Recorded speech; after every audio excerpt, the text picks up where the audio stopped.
My mother slept with my fiancé and came back crawling with a ridiculous request. My mother pulled me aside during the rehearsal dinner and said, "I slept with Robbie last week." Robbie was my fiancé of 4 years. I thought she was making some sick joke until I saw the guilt in her eyes. It just happened. We didn't mean for it to. She actually reached for my hand like we were going to bond over this. I found Robbie outside smoking with his groomsmen. He didn't even deny it, just shrugged and said my mom had come on to him and he was weak. Like sleeping with your future mother-in-law was equivalent to eating an extra slice of cake. I called off the wedding that night, sent a mass text to all guests that it was canceled, moved out of our apartment the next day, blocked them both on everything. Within 6 months, I was regional manager making twice what Robbie made. I bought a townhouse and adopted 2 rescue cats, started therapy and joined a hiking group where I met actual friends. My therapist helped me realize my mother had been competing with me my whole life, wearing inappropriate outfits to my graduations, flirting with my high school boyfriends. This was just her biggest betrayal yet. 8 months after the canceled wedding, my mother showed up at my office. Not to apologize. She was crying and asking for help. "I need you to talk to Robbie for me. He won't return my calls." The audacity made me laugh out loud. But she wasn't done. She explained they'd been seeing each other since the wedding was canceled, that they were in love. That age was just a number. "I need you to be my maid of honor." She said it completely straight-faced. "You're marrying my ex-fiancé? We're soulmates. And you still have all those vendor contacts. The venue might give us the same date since you canceled so last minute." She wanted my wedding venue, my vendors, my plans. She'd already told family I was supportive, posted on Facebook about how mature I was being, even used my engagement photo locations, just cropping me out and inserting herself. She pulled out her phone to show me. "Look, I'm wearing your grandmother's ring. Robbie said you'd want me to have it." The ring my dying grandmother had given me specifically, now on my mother's finger.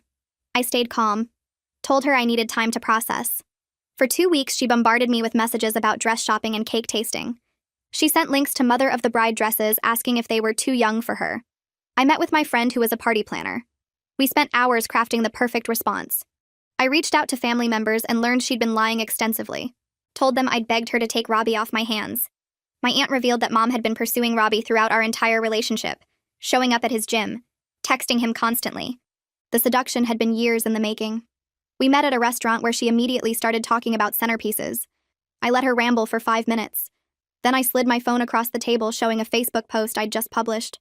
It detailed exactly what happened. How she'd slept with my fiancé. How she was trying to use my wedding plans. How she'd lied to everyone. "Take that down immediately." She grabbed for my phone. "How could you do this to me?" "The same way you did it to me. Publicly and without remorse." She started crying about her reputation. How Robbie would leave her if there was drama. I stood up to leave. She grabbed my wrist. "Wait, there's something else. I'm pregnant. Robbie doesn't know yet. Please." I looked at her hand on my wrist. The same hand wearing my grandmother's ring. "That's not my problem." I walked out. The Facebook post went viral in our family. Aunts and uncles who'd believed her lies started calling to apologize. My grandmother's sister threatened to sue for the ring. Robbie's parents found out the full story and were horrified. 3 weeks later, my mother announced the pregnancy publicly, trying to salvage her image. Robbie proposed properly this time, probably out of obligation. But here's what she didn't expect. Robbie's ex-girlfriend from college reached out to me after seeing my post. She told me my mother wasn't the first older woman Robbie had been with. His pattern was targeting women who could advance his career or lifestyle. My mother had money. I had potential. We were both marks. I forwarded everything to my mother anonymously. She didn't believe it at first. Then she started watching, noticing how Robbie's eyes wandered, how he'd disappear for hours, how he seemed more interested in her credit cards than her company. She called me 6 months pregnant, crying. "You were right. He's been cheating. With someone from his office. She's 23. I listened. I didn't comfort her. "I don't know what to do. I'm alone and pregnant and everyone hates me. You made your choices. Now you live with them." I hung up. My mother had the baby. A girl. Robbie signed away his rights and moved to another state with the 23-year-old. Sometimes I see photos of my half-sister on social media. She looks like me when I was little. Same eyes, same smile. I don't reach out. Maybe one day when she's older and can understand, I'll tell her the truth. But that's not my responsibility right now. I'm engaged again. To a man I met in my hiking group. Someone who's never met my mother and never will. At our wedding, the maid of honor will be my best friend Claire. The mother of the bride seat will be empty. And I'll finally have the day I deserved all along. Female text. My mother pulled me aside during the rehearsal dinner and said, I slept with Robbie last week. Robbie was my fiancé of 4 years. I thought she was making some sick joke until I saw the guilt in her eyes. It just happened. We didn't mean for it to. She actually reached for my hand like we were going to bond over this. I found Robbie outside smoking with his groomsmen. He didn't even deny it. Just shrugged and said my mom had come on to him and he was weak. Like sleeping with your future mother-in-law was equivalent to eating an extra slice of cake. I called off the wedding that night, sent a mass text to all guests that it was canceled, moved out of our apartment the next day, blocked them both on everything. Within 6 months, I was regional manager making twice what Robbie made. I bought a townhouse and adopted 2 rescue cats. Started therapy and joined a hiking group where I met actual friends. My therapist helped me realize my mother had been competing with me my whole life, wearing inappropriate outfits to my graduations, flirting with my high school boyfriends. This was just her biggest betrayal yet. 8 months after the canceled wedding, my mother showed up at my office. Not to apologize. She was crying and asking for help. I need you to talk to Robbie for me. He won't return my calls. The audacity made me laugh out loud, but she wasn't done. She explained they'd been seeing each other since the wedding was canceled, that they were in love. That age was just a number. I need you to be my maid of honor. She said it completely straight-faced. You're marrying my ex-fiancé? We're soulmates. And you still have all those vendor contacts. The venue might give us the same date since you canceled so last minute. She wanted my wedding venue, my vendors, my plans. She'd already told family I was supportive, posted on Facebook about how mature I was being, even used my engagement photo locations, just cropping me out and inserting herself. She pulled out her phone to show me. Look, I'm wearing your grandmother's ring. Robbie said you'd want me to have it. The ring my dying grandmother had given me specifically. Now on my mother's finger. I stayed calm. Told her I needed time to process. For 2 weeks, she bombarded me with messages about dress shopping and cake tasting. She sent links to mother of the bride dresses asking if they were too young for her. I met with my friend who was a party planner. We spent hours crafting the perfect response. I reached out to family members and learned she'd been lying extensively. Told them I'd begged her to take Robbie off my hands. My aunt revealed that mom had been pursuing Robbie throughout our entire relationship, showing up at his gym, texting him constantly. The seduction had been years in the making. We met at a restaurant where she immediately started talking about centerpieces. I let her ramble for 5 minutes. Then I slid my phone across the table showing a Facebook post I'd just published. It detailed exactly what happened. How she'd slept with my fiancé. How she was trying to use my wedding plans. How she'd lied to everyone. Take that down immediately. She grabbed for my phone. How could you do this to me? The same way you did it to me. Publicly and without remorse. She started crying about her reputation. How Robbie would leave her if there was drama. I stood up to leave. She grabbed my wrist. Wait, there's something else. I'm pregnant. Robbie doesn't know yet. Please. I looked at her hand on my wrist. The same hand wearing my grandmother's ring. That's not my problem. I walked out. The Facebook post went viral in our family. Aunts and uncles who'd believed her lies started calling to apologize. My grandmother's sister threatened to sue for the ring. Robbie's parents found out the full story and were horrified. 3 weeks later, my mother announced the pregnancy publicly, trying to salvage her image. Robbie proposed properly this time, probably out of obligation. But here's what she didn't expect. Robbie's ex-girlfriend from college reached out to me after seeing my post. She told me my mother wasn't the first older woman Robbie had been with. His pattern was targeting women who could advance his career or lifestyle. My mother had money. I had potential. We were both marks. I forwarded everything to my mother anonymously. She didn't believe it at first. Then she started watching, noticing how Robbie's eyes wandered, how he'd disappear for hours, how he seemed more interested in her credit cards than her company. She called me 6 months pregnant, crying. You were right. He's been cheating. With someone from his office. She's 23. I listened. I didn't comfort her. I don't know what to do. I'm alone and pregnant and everyone hates me. You made your choices. Now you live with them. I hung up. My mother had the baby. A girl. Robbie signed away his rights and moved to another state with the 23-year-old. Sometimes I see photos of my half-sister on social media. She looks like me when I was little. Same eyes, same smile. I don't reach out. Maybe one day when she's older and can understand, I'll tell her the truth. But that's not my responsibility right now. I'm engaged again. To a man I met in my hiking group. Someone who's never met my mother and never will. At our wedding, the maid of honor will be my best friend Claire. The mother of the bride seat will be empty. And I'll finally have the day I deserved all along. 3 months before my wedding, I sat across from Rachel in her office with fabric samples spread between us. She had this huge binder open to the seating chart page, and we were figuring out the final guest count. Rachel kept pointing at different sections of the venue layout, explaining traffic flow for the cocktail hour. Then she paused and looked up at me with this careful expression that made my stomach tighten. She mentioned the venue got a call yesterday from someone claiming to be my mother. The woman asked about arrangements for her daughter's wedding and wanted to know if she could add herself to the vendor contact list. Rachel said the venue staff thought it was strange since my paperwork clearly stated no mother of the bride. My hands went cold holding the fabric samples. I felt that familiar drop in my chest, the same feeling I got when I first found out about the betrayal. My mother was still trying to worm her way into my life after everything she'd done. I grabbed my phone immediately and started making calls right there in Rachel's office. First the venue, then the caterer, then the photographer, then the florist. I gave each vendor the same instructions. Add my mother's name to a do not engage list. I described what she looked like and said I'd email them a photo. If she showed up or called again, they were to refuse all information and contact me immediately. Rachel watched me make the calls and nodded approvingly when I finished. She told me this wasn't her first rodeo with difficult family situations. She'd dealt with everything from feuding divorced parents to stalker exes trying to crash weddings. Rachel assured me she'd personally brief the venue security team and make sure they had my mother's photo. She suggested we also hire private security for the actual wedding day, just as an extra layer of protection. I agreed immediately, even though it made me sad that it was necessary. My fiancé got home from work around 6 that evening and found me sitting on the couch staring at nothing. He sat down next to me and asked what was wrong. I told him about my mother calling the venue and trying to get information about the wedding. His jaw tightened and he pulled me against his chest. I started crying these angry tears that surprised me because I thought I was past this. I thought I'd moved on and built my new life and my mother couldn't hurt me anymore. But here she was again, trying to push her way into the one day that was supposed to be completely mine.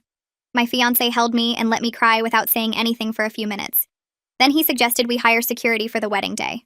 I told him Rachel already recommended the same thing and I'd agreed to it. He kissed the top of my head and said we'd do whatever it took to protect our day. The fact that I needed security to keep my own mother away from my wedding felt both sad and completely necessary, given her history of stomping all over my boundaries. I had my regular therapy appointment with Cole the following week. I walked into his office and dropped onto the couch and told him about my mother's latest stunt. Cole listened without interrupting while I explained how she'd called the venue pretending she had any right to be involved in my wedding plans. He reminded me that my mother's behavior reflected her own issues, not my worth as a person. We spent the session talking about strategies for maintaining my peace while protecting my special day. Cole suggested I visualize the wedding going perfectly without any disruption from my mother. He had me practice some grounding techniques I could use if I started feeling anxious as the date got closer. We discussed how hiring security was a smart boundary rather than an overreaction. Cole pointed out that I'd done everything right by alerting all the vendors and taking concrete steps to protect myself. He said my mother's inability to respect boundaries said everything about her character, and nothing about mine. 2 weeks later, I came home from work to find a certified letter waiting in my mailbox. My hands shook as I signed for it and carried it inside. I didn't recognize the law firm name on the return address. I sat at my kitchen table and opened the envelope carefully. Inside was a formal letter from an attorney I'd never heard of requesting a meeting to discuss the child's future and family relationships. I read it 3 times trying to make sense of the legal language. The letter talked about establishing communication protocols and discussing arrangements that would benefit all parties involved. It carefully avoided saying anything specific, but the implication was clear. My mother wanted to talk about my relationship with my half-sister. She was using a lawyer to pressure me into some kind of meeting after I'd made my boundaries crystal clear. I was furious that she thought hiring an attorney would somehow force me to engage with her. The letter implied she wanted to establish some kind of relationship between me and the baby. I'd been clear that I wanted nothing to do with my mother, and any potential future connection with my half-sister would happen on my terms and timeline. Not hers. Never hers. The fact that she was using legal pressure made me even more angry because it showed she still didn't understand or respect the damage she'd caused. I put the letter down on the table and just stared at it for a while. My cats came over and rubbed against my legs like they could sense I was upset. I picked up my phone and took photos of every page of the letter. I forwarded the photos to my own attorney the next morning with a message explaining the situation. She called me back within an hour. My attorney said I had absolutely no legal obligation to respond to the letter or attend any meeting. The request was just that. A request, and I could ignore it completely if I wanted. However, she suggested I might want to hear what was proposed, if only to protect myself from any future claims my mother might try to make. My attorney explained that sometimes it was better to know what the other side wanted, rather than being blindsided later. She offered to attend any meeting on my behalf so I wouldn't have to be in the same room as my mother. I told her I'd think about it and get back to her. I spent the next few days going back and forth about whether to engage at all. Part of me wanted to ignore the whole thing completely. My mother had proven over and over that she couldn't be trusted and would twist anything I said or did to serve her own purposes. But another part of me was curious what she thought she could possibly say that would make any difference. Against my initial instincts, I finally told my attorney I'd agree to a phone meeting. I would not be in the same room as my mother under any circumstances. My attorney could attend the meeting in person with my mother's lawyer, and I'd participate by phone only. That way, I could hang up immediately if things went sideways. My attorney said that was a smart compromise and scheduled the meeting for the following week. The day of the meeting arrived, and I sat in my car in a parking lot with my phone on speaker. My attorney was in a conference room across town with my mother's lawyer. I could hear papers shuffling and chairs scraping as everyone got settled. My mother's lawyer started talking in this careful, professional voice. He explained that my mother was struggling financially and emotionally as a single parent. The baby was healthy, but my mother was overwhelmed trying to manage everything alone. I didn't say anything, just listened. Then I heard crying in the background. Quiet at first, then louder. My mother was crying and it felt so manipulative I almost hung up right then. The lawyer kept talking like he couldn't hear her sobbing. He said my mother was doing her best in a difficult situation and hoped we could find a path forward that would benefit everyone involved. The lawyer carefully suggested that my mother hoped I might be willing to have some form of relationship with my half-sister as she grew up. He emphasized there was no ask for money or direct help, just a hope that family connections could be maintained for the child's sake. The implication hung heavy even through the phone line. My mother wanted me to step in and help raise the baby she'd created by sleeping with my fiancé. She wanted me to forgive her betrayal and play happy family like nothing had happened. I listened to her crying in the background and felt absolutely nothing except anger at the continued manipulation. My attorney's voice came through the phone speaker with that professional calm she always used. She spoke directly to my mother's lawyer and laid out my position in clear terms. I had no interest in any relationship with my mother. Any potential future connection with my half-sister would happen on my terms and my timeline, not my mother's. The lawyer on the other end said he understood and would relay that to his client. He didn't sound surprised at all, like he'd expected exactly this response. I heard more crying in the background, but my attorney was already wrapping up the call, confirming they'd send official documentation of my position. When the call ended, I sat in my car in the parking lot staring at my phone. My hands were shaking, and I felt this weird tightness in my chest that I hadn't felt in months. I thought I'd moved past all this. I thought the therapy and the new life and the new relationship had buried these feelings deep enough that they couldn't reach me anymore. But hearing my mother's tears through that phone line brought everything rushing back. The betrayal, the manipulation, the way she'd looked at me when she first told me about sleeping with Robbie, like we were going to be friends about it. I started the car and drove home on autopilot, barely paying attention to the road. My fiancé got home from work around 6 that evening and found me sitting on the couch with my phone in my hands. I'd been scrolling through old photos without really meaning to. Pictures from before everything fell apart. Me and Robbie at the beach. Me and my mother at my college graduation. Her wearing that dress that was way too young for her age. Me at my old apartment, smiling at the camera like I had no idea what was coming. He sat down next to me without saying anything. Didn't ask what was wrong or try to tell me it would be okay. Just put his arm around my shoulders and pulled me against his chest. I started crying these quiet tears that surprised me because I thought I was done crying over my mother. I thought I'd used up all my tears on her years ago. But here I was again, letting her get to me. He held me and stroked my hair and didn't say a single word for probably 20 minutes. Just let me cry it out while I clutched my phone with those old photos still glowing on the screen. Eventually, I wiped my face and told him about the call. About my mother crying in the background like she was the victim. About how hearing her tears made me feel guilty, even though I knew I had nothing to feel guilty about. He kissed the top of my head and said I was allowed to feel complicated things about the situation. That it didn't make me weak or mean I was backsliding. It just meant I was human. Claire showed up at my door the next evening with 2 bottles of wine and enough Thai takeout for 4 people.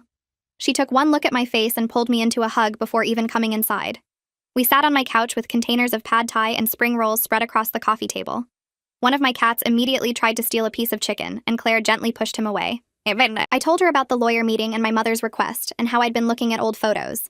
She listened while eating her noodles and didn't interrupt once. When I finally got to the part about feeling guilty, she put down her fork and looked at me hard. She said I needed to hear something important. My half-sister growing up with my mother as her only parent wasn't my fault or my responsibility. My mother made her choices, and those choices had consequences. I wasn't obligated to fix the mess she created by sleeping with my fiancé and destroying our family. Claire reminded me that other relatives had set up that fund to help with baby expenses, that my half-sister wouldn't be completely alone in the world. But more importantly, she said, I couldn't set myself on fire to keep someone else warm.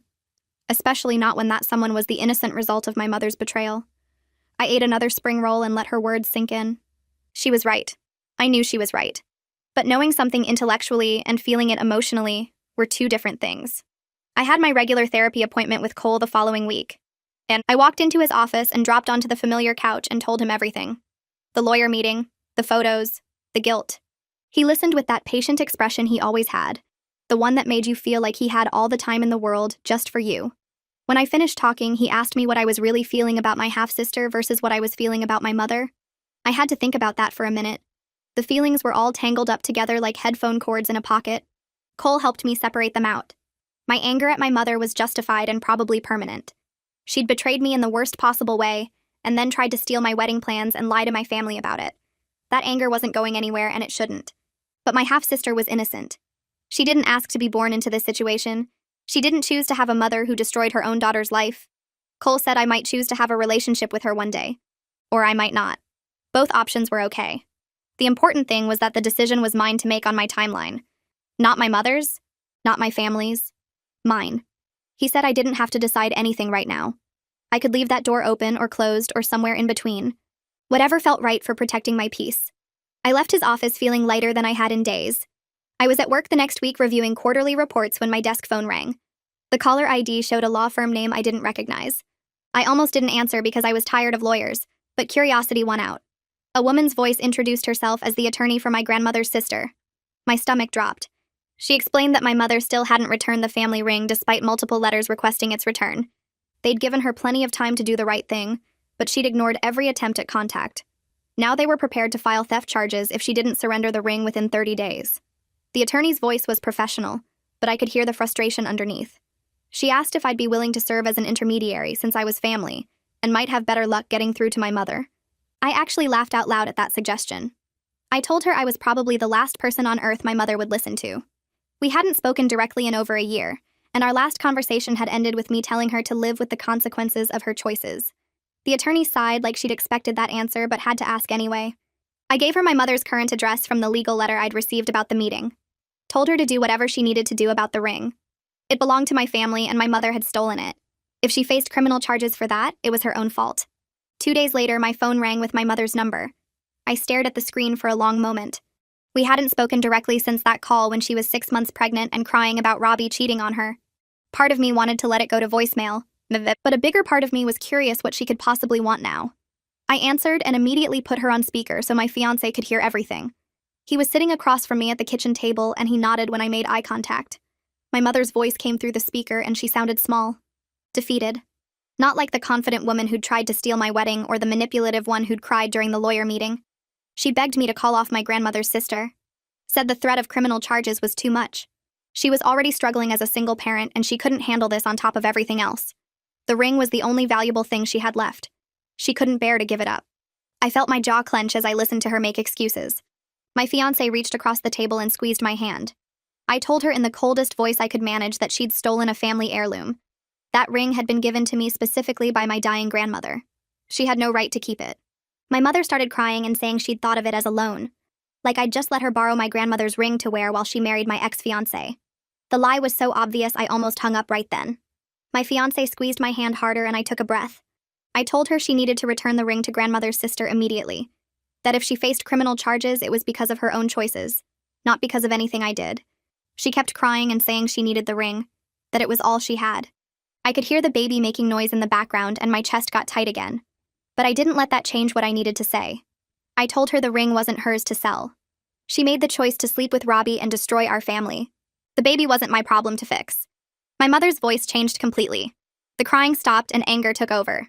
Requested Reds is on Spotify now. Check out link in the description or comments. She said I was cruel and unforgiving, that I'd turned the whole family against her when she just made one mistake. I could feel my blood pressure rising as I gripped the phone tighter. She kept talking about how everyone hated her now because of me, how I'd ruined her reputation over one little error in judgment. I cut her off mid-sentence. Sleeping with my fiancé wasn't a mistake. It was a choice. A series of choices, actually. Showing up at his gym, texting him constantly, seducing him while I was planning our wedding, then trying to steal my wedding plans and lie to everyone about it. That wasn't a mistake. That was calculated cruelty. She started to argue, but I talked over her. I told her I was done with this conversation. She could return the ring or face criminal charges. Those were her only options. Before I could hang up, her voice got desperate again.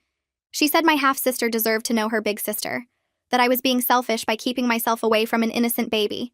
I took a breath and said something I'd been thinking for months. My half-sister deserved better than growing up watching her mother manipulate and betray people. She deserved better than learning those patterns. I ended the call. My hands were shaking so bad I almost dropped my phone. My whole body felt like I'd just run a race. Adrenaline made my chest tight and my breathing fast. My fiancé must have heard my voice getting louder because he came into the kitchen. He wrapped his arms around me and I started crying these angry tears that surprised me. Not sad tears. Just pure rage at my mother's continued refusal to take any real responsibility. He held me against his chest while I cried and told me he was proud. Proud that I'd stood my ground. Proud that I didn't let her manipulate me into feeling responsible for her situation. He stroked my hair and said I'd done everything right. The next morning, I woke up to my phone buzzing constantly. 17 missed calls from aunts, uncles, and cousins. I sat up in bed and started scrolling through my notifications. My mother had posted on Facebook again, this time claiming I was trying to have her arrested, that I was keeping her baby from having any family support, that I was cruel and vindictive and had always been jealous of her. I showed my fiancé the post, and he shook his head. He asked if I wanted him to respond, but I said no. I was exhausted by her continued attempts to paint herself as the victim. But I also knew I couldn't let this lie stand without correction. I made coffee and sat at my laptop, drafted a simple Facebook post stating facts without emotion.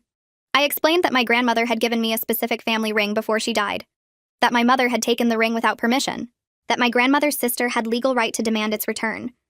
I wrote about my clear boundaries regarding not having a relationship with my mother, how those boundaries existed because of her choices and actions, not because of anything I'd done. I kept it short and factual, posted it, and then turned off my phone for a few hours. When I turned it back on that afternoon, the family response was overwhelming. Aunts and uncles were commenting that my mother needed to return the ring immediately, that she needed to stop trying to manipulate me and take responsibility for her actions. Several relatives I barely knew offered to help with baby expenses if she returned the heirloom. That surprised me. I hadn't expected anyone to offer financial help. My cousin messaged me privately saying she'd always known my mother was competitive with me, but hadn't realized how bad it was. 3 days later, I got a call from grandmother's sister's attorney. My mother had returned the ring. Just dropped it off at the law office that morning without saying a word. The attorney said I could pick it up whenever I wanted, or they could mail it to grandmother's sister. I felt this weight lift off my chest that I didn't realize I'd been carrying. That ring had been such a symbol of everything my mother had stolen from me. Knowing it was back where it belonged made me feel lighter somehow. I told the attorney to give it to grandmother's sister. It belonged with her now. My aunt called me that same evening. She said she and several other relatives had set up a small fund to help with my half-sister's basic needs: diapers, formula, clothes, the essentials. She was careful to say this didn't excuse my mother's behavior at all, that everyone understood why I'd cut contact, but they didn't want the baby to suffer because of adult mistakes. I thanked her and said I appreciated them thinking of my half-sister. It was weird feeling relieved that other people were stepping in to help. Part of me had worried that cutting off my mother meant my half-sister would have nothing. But my family was handling it in a way that didn't require me to sacrifice my peace. My aunt said if I ever wanted to meet my half-sister, the family would support that. But there was no pressure or expectation, just an open door if I ever chose to walk through it. I felt something shift inside me when my aunt finished talking. Not forgiveness toward my mother, but something softer toward the baby who didn't choose any of this. My aunt must have sensed it because she reached across the table and squeezed my hand. I thanked her for organizing the family fund and told her I appreciated everyone stepping up for the baby's sake. She said the family understood my boundaries completely, and nobody expected me to change them. If I ever wanted to meet my half-sister someday, they'd support it. But if I never did, they'd support that too. I drove home feeling lighter than I had in weeks, knowing my half-sister wouldn't grow up completely alone even without me in her life. Rachel called me the next morning to schedule our final planning session before the wedding. I met her at her office downtown where she had everything spread across her massive conference table. Seating charts, timeline breakdowns, vendor contact sheets, and photos of the venue setup. She walked me through every detail of the day, from the morning hair appointments to the final sparkler send-off at night. I found myself getting genuinely excited instead of anxious like I'd been during the Robbie wedding planning. Rachel had listened to everything I wanted and created exactly the elegant celebration I'd dreamed of. Deep burgundy linens, cream roses, string lights wrapped around the outdoor ceremony space. Everything felt authentically mine without my mother's shadow trying to reshape it into something else. Rachel noticed my smile and said she could tell I was ready for this. I told her I finally felt like I was having the wedding I actually wanted, not the one someone else tried to force on me. Fatima met us at the venue the following week to show me the final flower designs. She had mock-ups set up in the reception hall, full-scale arrangements that took my breath away when I walked in. Sophisticated clusters of burgundy dahlias, cream garden roses, and touches of eucalyptus that looked nothing like the pastel pink disaster my mother had tried to push on me years ago. These flowers reflected my actual taste, my actual personality, not some fantasy version my mother wanted me to be. Fatima walked me through each arrangement, explaining her choices for the ceremony arch, the reception centerpieces, the bouquets. I touched the soft petals of a cream rose and felt tears prick my eyes. My fiancé squeezed my shoulder and asked if I was okay. I told him these were happy tears because everything was finally, truly mine. This wedding would be authentically mine in every single detail. 2 months before the wedding, Claire and I went dress shopping at a boutique downtown.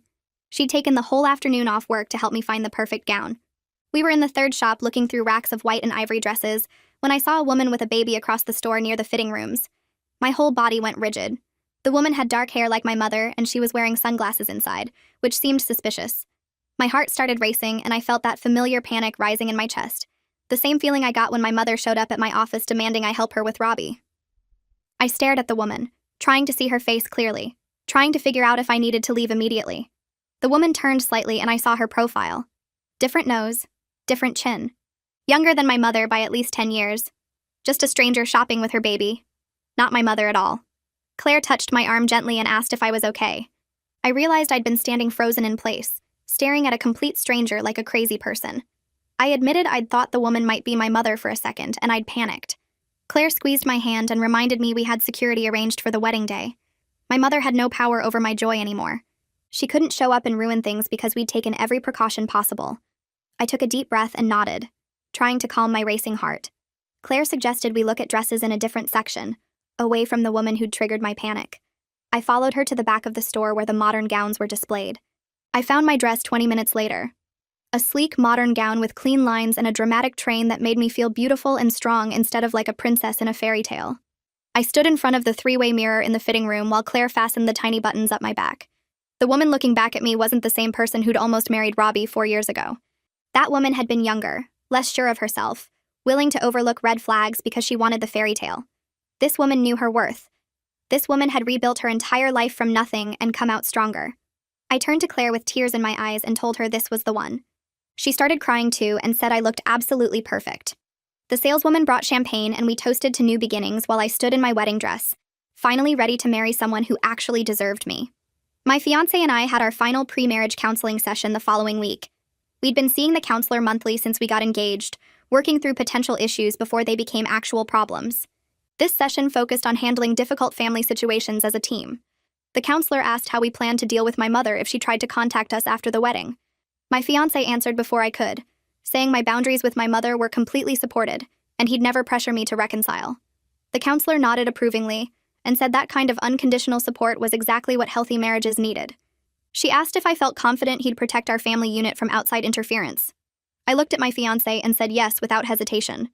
He'd proven through his actions over the past year that he respected my choices and defended my boundaries. The counselor smiled and said we were ready for marriage. Cole and I had a session the next day focused specifically on preparing emotionally for the wedding. I sat in his familiar office with my usual cup of tea and admitted I was worried about the empty mother of the bride seat. Everyone would notice it. Everyone would know my mother wasn't there. Cole asked what the empty seat represented to me. I thought about it for a minute before answering. It represented my strength in choosing peace over toxic obligation. It showed I valued my mental health more than social expectations. It proved I could stand up for myself even when it was uncomfortable. Cole smiled and said I'd answered my own question. The empty seat wasn't a symbol of loss or failure. It was a symbol of growth and self-respect. He suggested I practice visualizing the ceremony with the empty seat, imagining myself feeling proud instead of ashamed. We spent the rest of the session working on grounding techniques I could use if I felt anxious on the wedding day. 1 month before the wedding, I came home from work to find a letter in my mailbox with no return address. My hands shook slightly as I carried it inside and set it on my kitchen counter. One of my cats jumped up and sniffed at the envelope like he could sense my tension. I opened it carefully and pulled out a single photo and a note card. The photo showed a baby girl, maybe 6 months old, with chubby cheeks and bright eyes.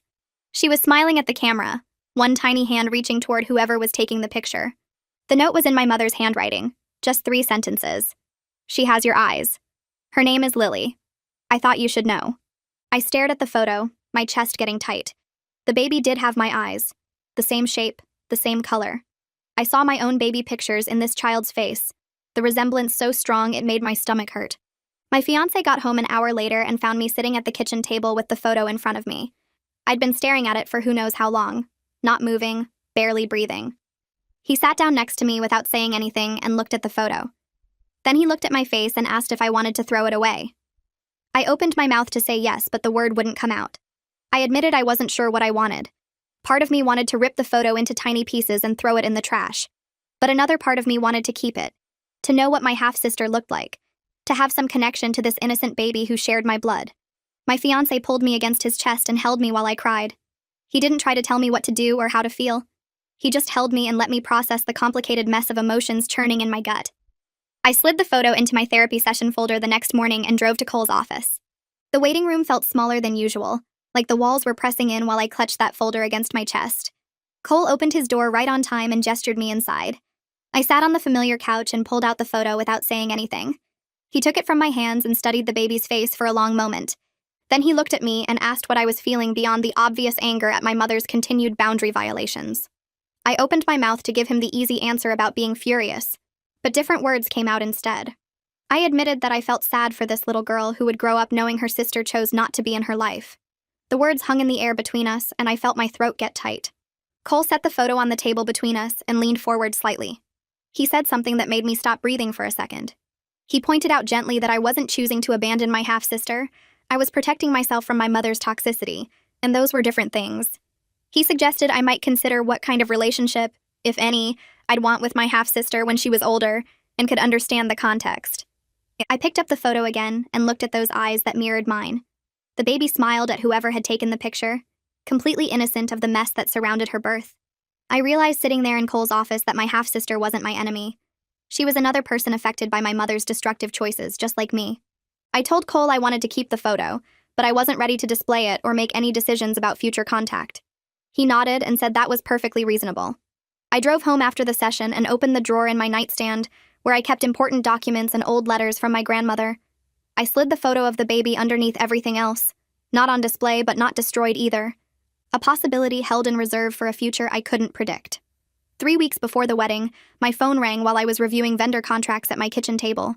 My aunt's name appeared on the screen and I answered expecting to discuss final guest count numbers. Instead, her voice came through tight with frustration. She told me that my mother had been calling family members trying to convince them to talk me into letting her attend the wedding. My hand clenched around my phone so hard my knuckles went white. I was furious that she was still trying to manipulate her way into my life through other people. My aunt kept talking, explaining that my mother had called her twice, called my uncle 4 times, and even reached out to distant cousins I barely knew. She was telling everyone that she'd changed, that she deserved to see her daughter get married, that keeping her away was cruel and unforgiving. I thanked my aunt for telling me and hung up. Then I opened my laptop and started typing an email to every family member on my wedding guest list. I wrote clearly and directly that my mother was not invited to my wedding, that security had her photo and would remove her if she showed up, that anyone who brought her as a +1 would be asked to leave immediately. I explained that this boundary wasn't up for discussion or negotiation. I hit send and watched the email whoosh away to 37 recipients. The responses started coming back within minutes. Aunts and uncles replied saying they understood completely and supported my decision. Several relatives apologized for my mother's continued behavior and promised they would not engage with her manipulation attempts. My cousin sent a message saying she was proud of me for standing firm. By the end of the evening, every single family member had responded with support. The final dress fitting happened on a Saturday morning 2 weeks before the wedding. Claire met me at the boutique and we were escorted to the large fitting room in the back. The seamstress brought out my dress on a padded hanger and I changed behind the curtain. When I stepped out, Claire's hand went to her mouth. The dress fit perfectly after all the alterations. Every seam hugged exactly right. The train flowed behind me like water. The seamstress adjusted the bustle and showed me how to manage the train for the reception. Then she brought in the hairstylist and makeup artist for the full trial run. They worked on me for an hour, pinning and curling and applying products until I looked like a polished version of myself. When they spun me around to face the mirror, I barely recognized the woman looking back. Claire was crying actual tears, not just getting misty. She said I deserved this happiness and this beautiful day, that I'd earned it through surviving everything my mother had put me through. I looked at my reflection and something shifted inside me. I finally let myself believe it was true. 1 week before the wedding, I woke up early and made breakfast while my fiancé was still sleeping. He came into the kitchen as I was flipping pancakes and poured himself coffee. We sat at the table eating and he asked if I'd thought any more about the baby. I put down my fork and admitted that I had been thinking about her, that I'd kept the photo my mother sent. But I told him clearly that I wasn't ready to make any decisions about potential future contact until after we were married and settled into our new life together. He reached across the table and took my hand. He said that whatever I decided, he supported me completely. Whether that meant maintaining no contact forever, or eventually building some kind of relationship with my half-sister. His unconditional support made something click in my head. This partnership was different from what I'd had with Robbie. My fiancé respected my boundaries without trying to push me toward forgiveness or reconciliation. He trusted me to know what was right for my own peace and healing. I squeezed his hand back and told him I loved him, that I was grateful every day for finding someone who actually understood what respect meant. 2 days before the wedding, I had my final therapy session with Cole. I walked into his office and sat on the couch one last time before everything changed. He asked me to reflect on how far I'd come since the original betrayal at my first wedding rehearsal dinner. I thought about that night when my mother pulled me aside and destroyed everything. About calling off the wedding and moving out and blocking everyone. About building my career and buying my townhouse and adopting my cats. About meeting my fiancé in the hiking group and learning what healthy love looked like. Cole pointed out that I'd built a life rooted in my values. That I was surrounded by people who respected my boundaries and celebrated my success. He said watching my growth over these sessions had been remarkable. I felt tears prick my eyes. But they were different tears than the ones I'd cried in his office months ago. These weren't tears of pain or betrayal. They were tears of relief and gratitude for making it through to the other side. I asked Cole the question that had been bothering me for weeks. I asked if he thought I was a bad person for not helping my half-sister more directly, for not being in her life, for letting her grow up with only my mother. Cole leaned back in his chair and looked at me with that patient expression I'd come to trust. He reminded me that I was allowed to protect my peace, that maintaining boundaries with my mother didn't make me responsible for the consequences of her choices. He said my half-sister's situation was sad, but it wasn't my fault, and it wasn't my obligation to fix. That other family members had stepped up to help, and that was enough. I left his office feeling lighter than I had in months, ready to walk down the aisle in 2 days and start my new life without guilt weighing me down. The rehearsal dinner was at a small Italian restaurant downtown, with white tablecloths and candles on every table. My fiancé's parents stood up with their wine glasses and made a toast about how happy they were to welcome me into their family. His mom got teary when she talked about watching us together and knowing we were meant for each other. I felt this warm feeling spread through my chest as I looked around the table at all these people who genuinely cared about me. My aunt was there with my uncle. Claire sat next to me, squeezing my hand under the table. My fiancé's sister and her husband were laughing at something his dad said. These were people who showed up for me, who believed me, who stood by my choices. I'd lost my mother, but I'd gained a real family that actually functioned like families should. The empty chair where my mother would have sat didn't bother me anymore. It just reminded me that I'd chosen peace over toxicity, and that was the right call. After dinner, Claire pulled me into the hallway near the bathrooms. She hugged me tight and told me she was so honored to be my maid of honor tomorrow. Her voice got shaky when she said watching me rebuild my entire life after what my mother did had taught her what real strength looked like. She said most people would have stayed bitter, or let the betrayal define them forever, but I'd turned it into fuel to become someone better. I started crying a little and she laughed and said we needed to save the tears for tomorrow. We went back to the table and finished dessert while everyone told embarrassing stories about me and my fiancé. His college roommate told this whole thing about how my fiancé talked about me constantly after we first met in the hiking group. How he knew right away I was different from anyone he'd dated before. My fiancé turned red and everyone laughed, but he squeezed my hand and didn't deny it. That night I got into bed and actually fell asleep within minutes. No tossing and turning. No anxiety dreams about my mother showing up and making a scene. I'd taken every possible precaution. Security had her photo.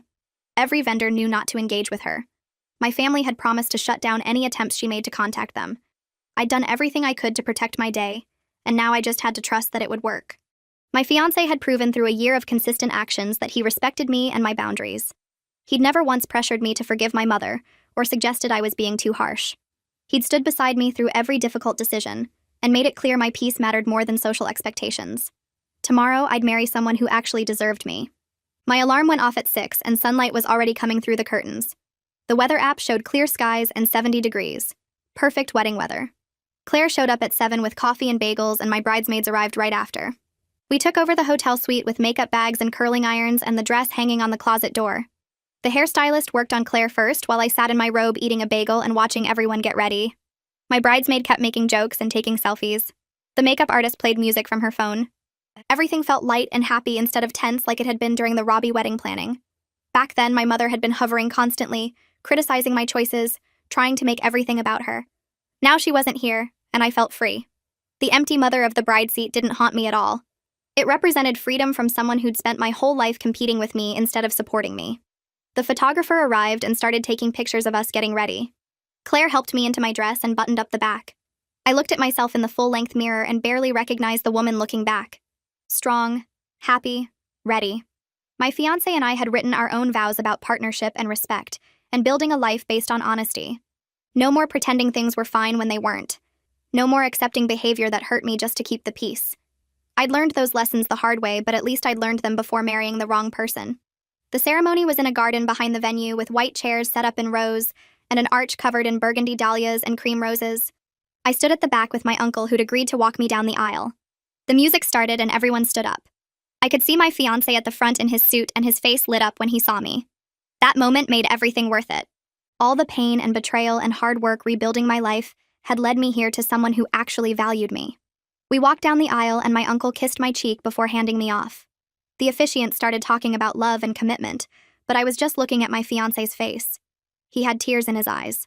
When it came time for vows, he pulled out a folded piece of paper, and his voice shook a little as he read about how I'd taught him what real partnership looked like.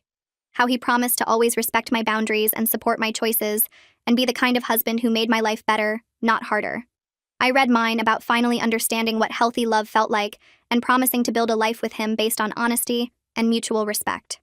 The reception was in the main hall with those burgundy linens and cream roses everywhere. People kept coming up to me saying how beautiful everything was and how happy they looked to see me thriving. My aunt hugged me and whispered that my mother had tried calling her that morning, but she'd sent it straight to voicemail.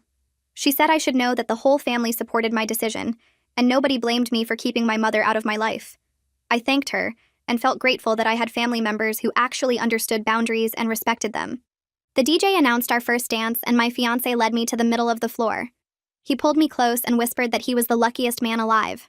I thought about how my mother's betrayal had felt like the end of the world 4 years ago, how I'd thought I'd never trust anyone again or feel happy.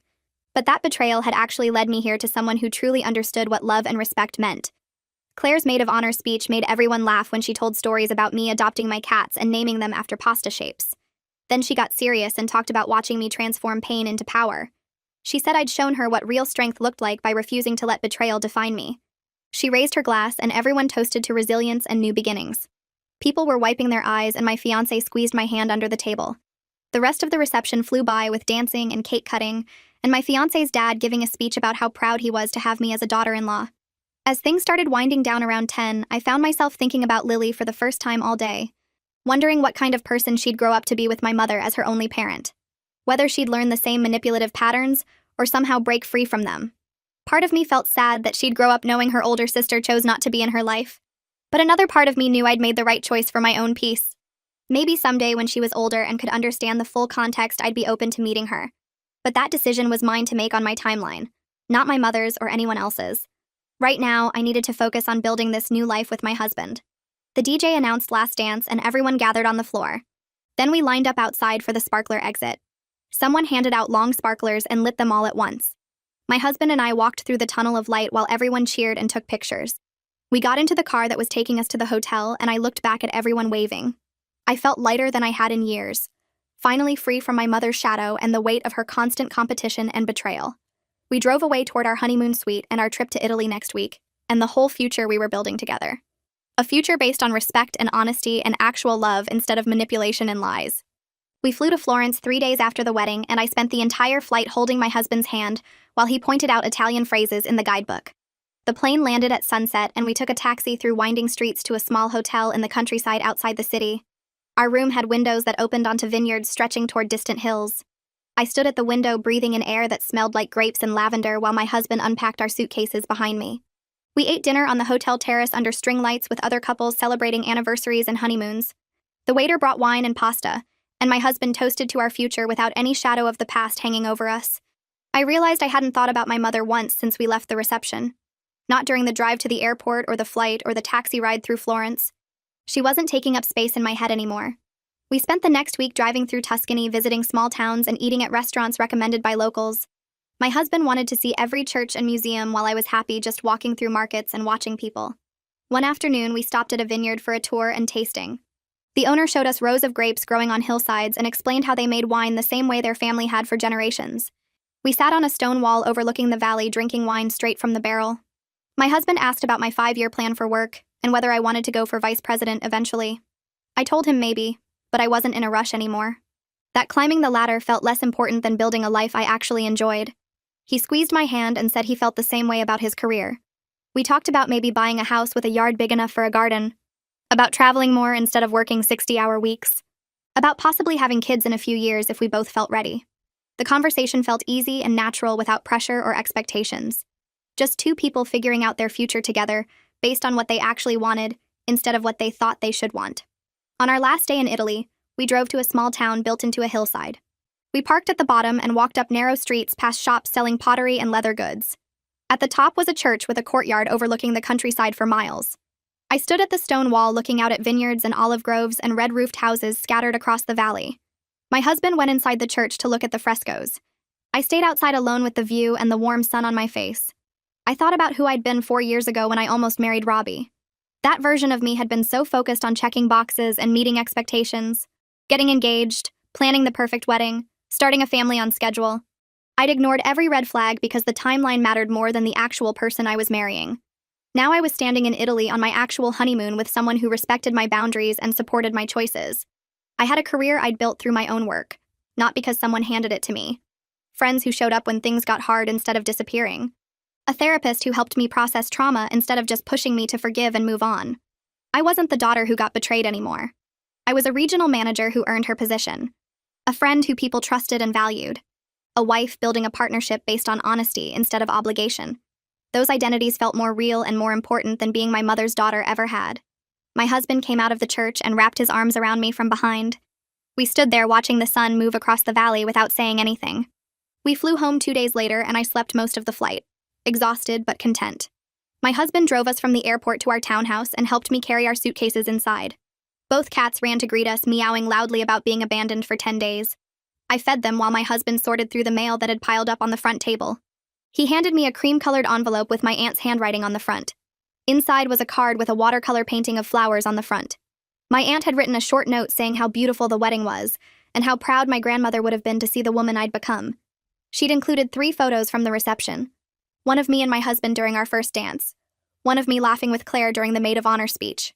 One of the whole wedding party gathered around our table. I looked at the photos for a long time, seeing genuine happiness on my face instead of the forced smile I'd worn in photos with Robbie. My husband came up behind me and looked over my shoulder at the pictures. He kissed the top of my head and said we should frame them.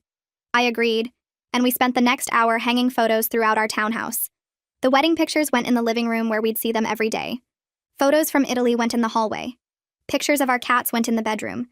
We were creating a home that reflected our actual life instead of some fantasy version we thought we should have. 6 months into married life, I woke up on a Saturday morning and realized I felt genuinely happy in a way I never had with Robbie. My husband was making coffee in the kitchen, and I could hear him talking to the cats about their breakfast demands. I walked out in my pajamas, and he handed me a mug without me having to ask. We sat at our kitchen table reading the news on our phones and making plans for the day. Nothing dramatic or exciting, just grocery shopping and cleaning the house and maybe watching a movie that night. But it felt right in a way my old life never had. I'd built something real based on respect and honesty instead of competition and manipulation. My mother's betrayal would always be part of my story. I couldn't erase what happened or pretend it didn't shape who I became. But it wasn't the defining chapter anymore. This life I'd created with people who actually valued me, this was what mattered now. Well, that was totally normal and not emotionally scarring at all. Perfectly fine. Anyway, hit subscribe so we can do this again for some reason.